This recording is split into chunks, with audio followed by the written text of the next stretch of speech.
بسم الله الرحمن الرحيم ألف لام ميم غلبت الروم في أدنى الأرض وهم من بعد غلبهم سيغلبون في بضع سنين لله الأمر من قبل ومن بعد ويومئذ يفرح المؤمنون بنصر الله ينصر من يشاء وهو العزيز الرحيم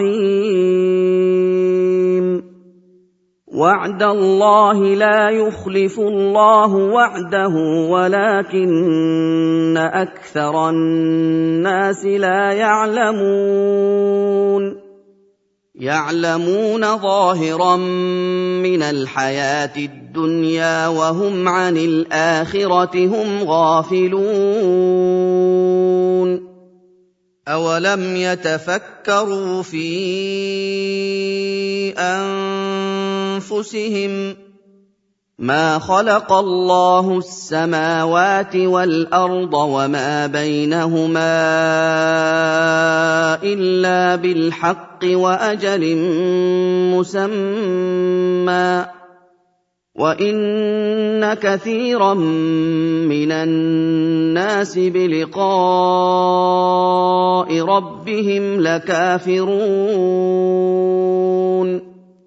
أولم يسيروا في الأرض فينظروا كيف كان عاقبة الذين من قبلهم كانوا أشد منهم قوة وأثاروا الأرض وعمروها أكثر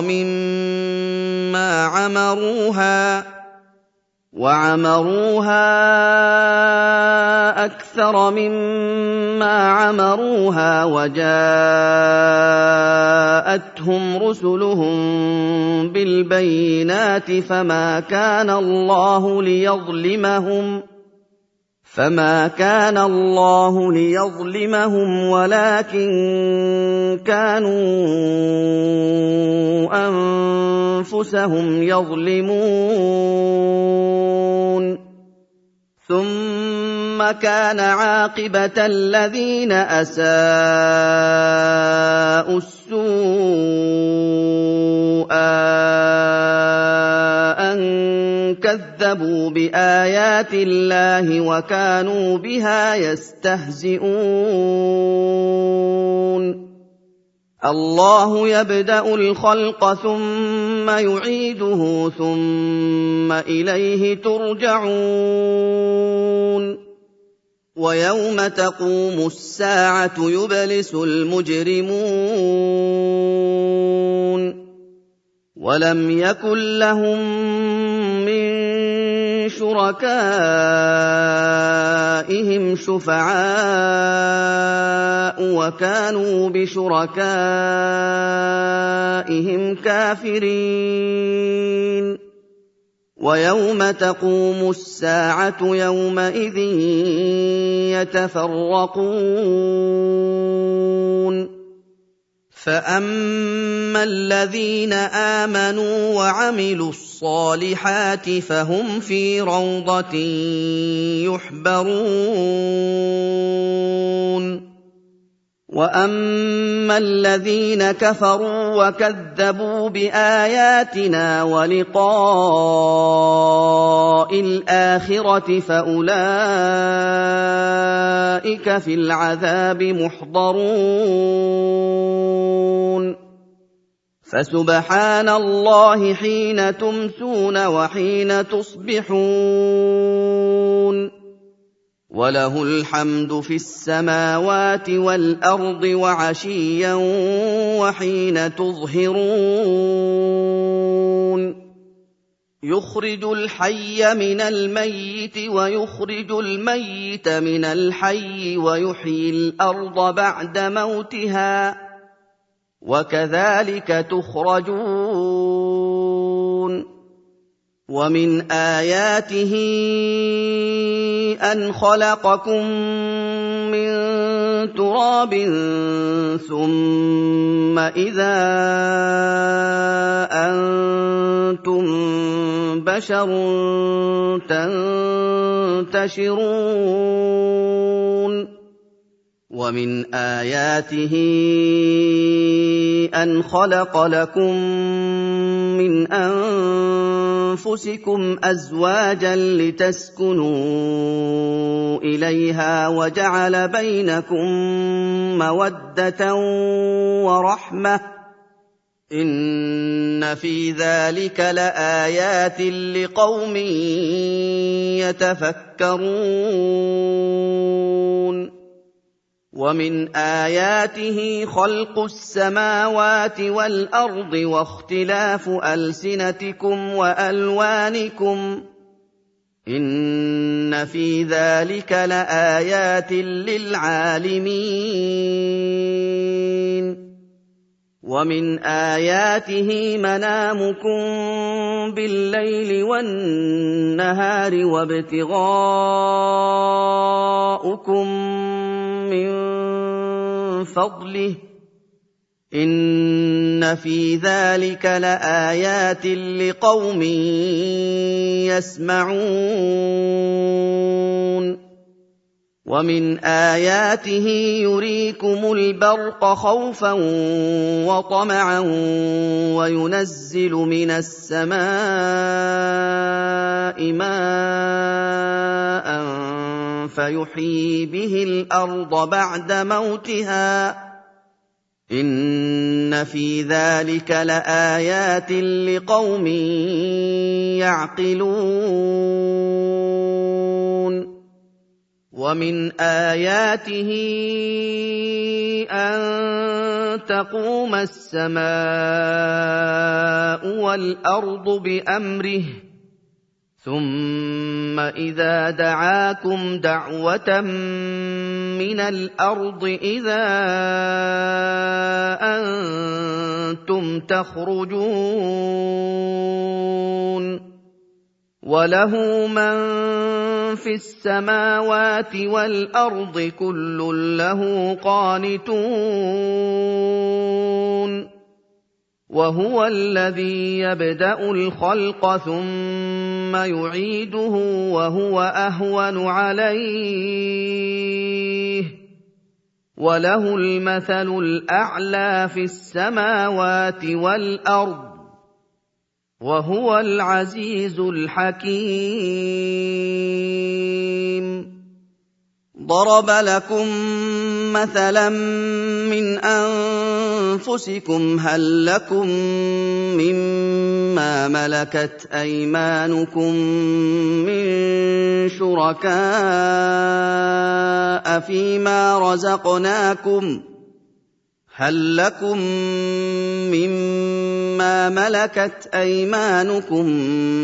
من شركاء فيما رزقناكم فأنتم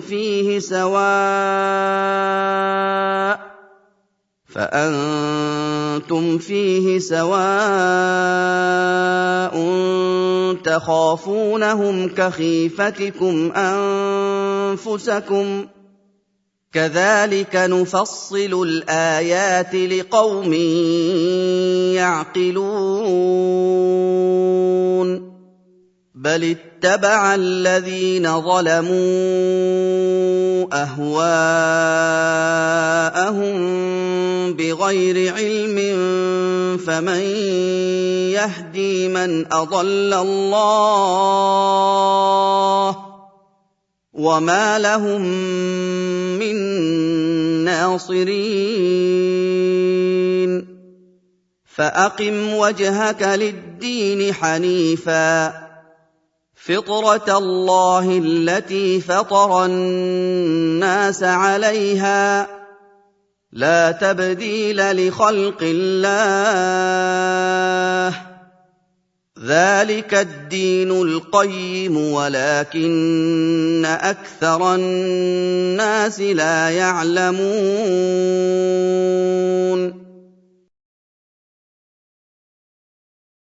منيبين إليه واتقوه وأقيموا الصلاة ولا تكونوا من المشركين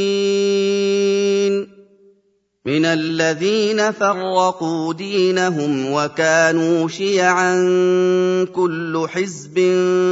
بما لديهم فرحون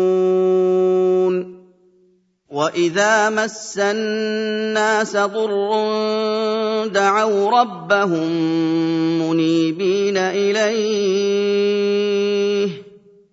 دعوا ربهم منيبين إليه ثم إذا أذاقهم منه رحمة إذا فريق منهم بربهم يشركون ليكفروا بما آتيناهم فتمتعوا فسوف تعلمون أم أنزلنا عليهم سلطانا فهو يتكلم بما كانوا به يشركون وإذا أذقنا الناس رحمة فرحوا بها وإن تصبهم سيئة بما قدمت أيديهم إذا هم يقنطون أولم يروا أن الله يبسط الرزق لمن يشاء ويقدر إن في ذلك لآيات لقوم يؤمنون فآت ذا القربى حقه والمسكين وابن السبيل ذلك خير للذين يريدون وجه الله وأولئك هم المفلحون وما آتيتم من ربا ليربو في أموال الناس فلا يربو عند الله وما آتيتم من زكاة تريدون وجه الله فأولئك هم المضعفون الله الذي خلقكم ثم رزقكم ثم يميتكم ثم يحييكم هل من شركائكم من يفعل من ذلكم من شيء سبحانه وتعالى عما يشركون ظهر الفساد في البر والبحر بما كسبت أيدي الناس ليذيقهم بعض الذي عملوا لعلهم يرجعون قل سيروا في الأرض فانظروا كيف كان عاقبة الذين من قبل كان أكثرهم مشركين فأقم وجهك للدين القيم من قبل أن يأتي يوم لا مرد له من الله يومئذ يصدعون من كفر فعليه كفره ومن عمل صالحا فلأنفسهم يمهدون ليجزي الذين آمنوا وعملوا الصالحات من فضله إنه لا يحب الكافرين ومن آياته أن يرسل الرياح مبشرات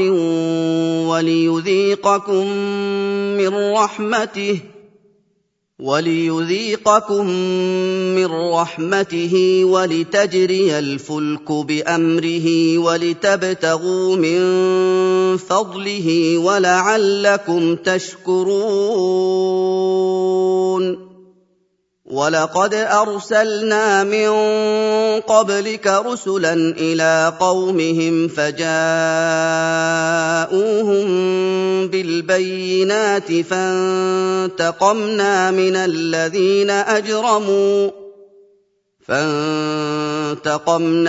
الذين أجرموا وكان حقا علينا نصر المؤمنين الله الذي يرسل الرياح فتثير سحابا فيبسطه في السماء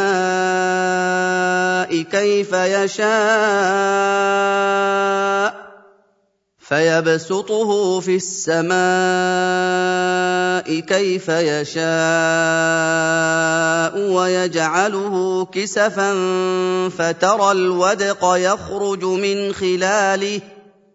فإذا أصاب به من يشاء من عباده إذا هم يستبشرون وإن كانوا من قبل أن ينزل عليهم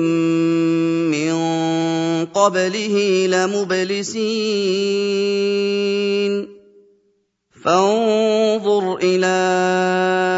آثار رحمة الله كيف يحيي الأرض بعد موتها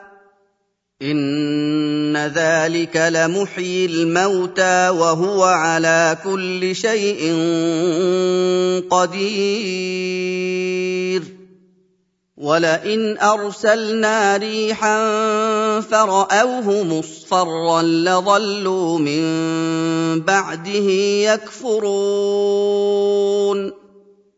فإنك لا تسمع الموتى ولا تسمع الصم الدعاء إذا ولوا مدبرين وما أنت بهاد العمي عن ضلالتهم إن تسمع إلا من يؤمن بآياتنا فهم مسلمون